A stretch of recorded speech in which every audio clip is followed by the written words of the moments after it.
I feel like throwing up my hands and going to the circus.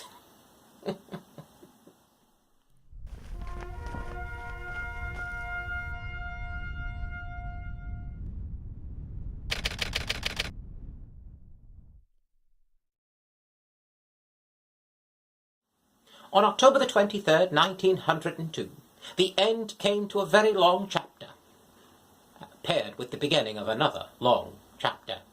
The Anthracite Coal Strike in Pennsylvania had been grueling along for over 5 months. Over 140,000 miners cast down their tools until they received better wages and better treatment. The mine owners, the self-proclaimed Christian men of property, to whom God has given control of the property rights of this country, felt no such concerns for these labour agitators.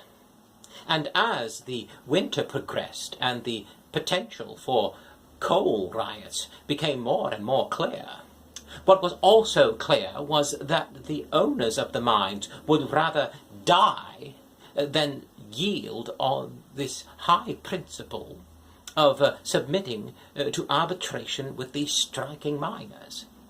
However, these were people who could afford higher-priced coal. So what the owners were saying was that they would rather poorer people die of cold rather than submit to arbitration with this unknown, unrecognized union.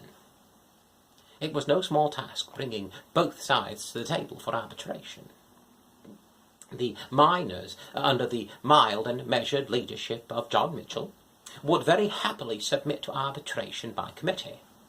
The owners, of course, if they agreed to arbitration, would have specific requests for what people would be on those committee, and under no circumstances would a labour man be permitted on that committee.